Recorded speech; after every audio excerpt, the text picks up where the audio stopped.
All right, welcome back, Kult of Athena Blade Reviews. Today we have the Windlass Towton 15th century hand and a half sword. So you can say it's a pretty big blade, obviously about a hand and a half for the length of the handle.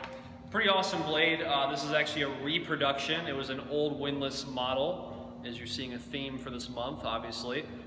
These are exclusively at Kult of Athena only, as far as I know. So we'll look at some specs on this, do some cut testing, and some up-close looks. Let's get to it. It's like a lollipop. All right, overall length, 44 3/4 inches. About a hand and a half in length of the handle. It's got a fuller on it. If you see any dust on it, this is just what's on the scabbard.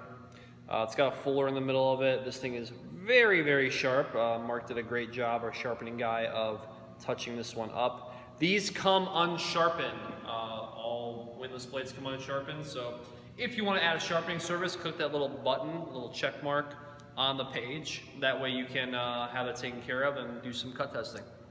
44 3/4 inches, 35-inch blade. Kind of tell you how big that is. But a little bit over 35 inches in the blade. Double-edged blade, of course, it being a long sword, basically hand and a half long sword. Very similar blade profile, you can see.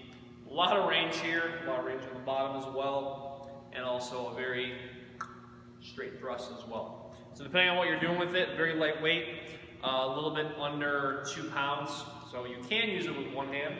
Still very versatile with that. Just don't hit the ground or the coffee table or anything like that. Pretty sweet blade, 1065 high carbon steel. Just like a lot of Windlass blades, you get 1065 high carbon steel with this one. The fuller goes pretty much all the way through the blade. The very tip of it does not have a fuller. That way if you hit anything with the upper third, it's still reinforced, but you'll see the fullers there to take out excess weight. Unnecessary weight on the blade that's not needed.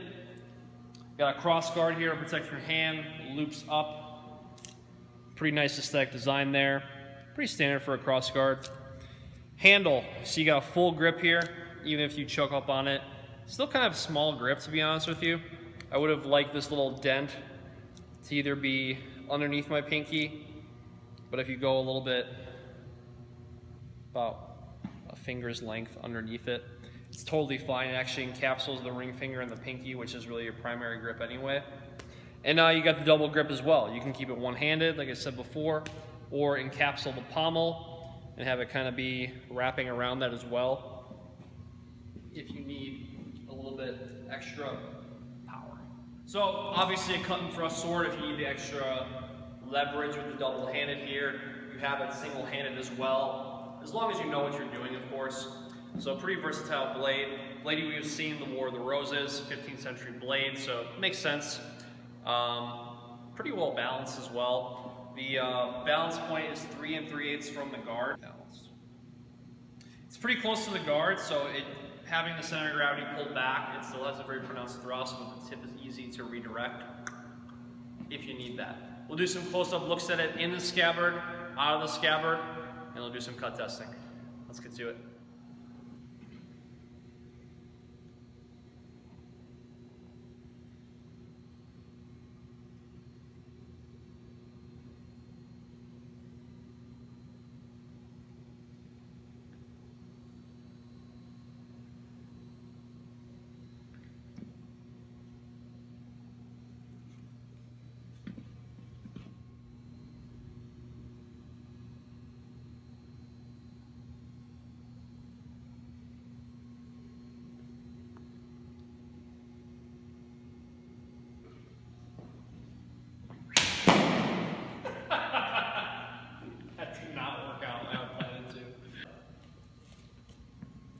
Just got a little stuck. All right, round 2.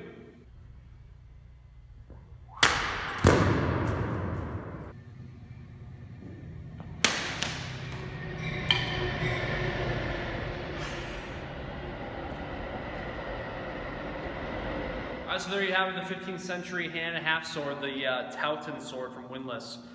Production model that was out of production for many years and is exclusively back at cultofathena.com. If you enjoy this blade, click the link below in the description box below this video to check it out on the website. Subscribe to the channel, like this video, follow us on Instagram and Facebook for exclusive content only on those media platforms, and I will talk to you soon.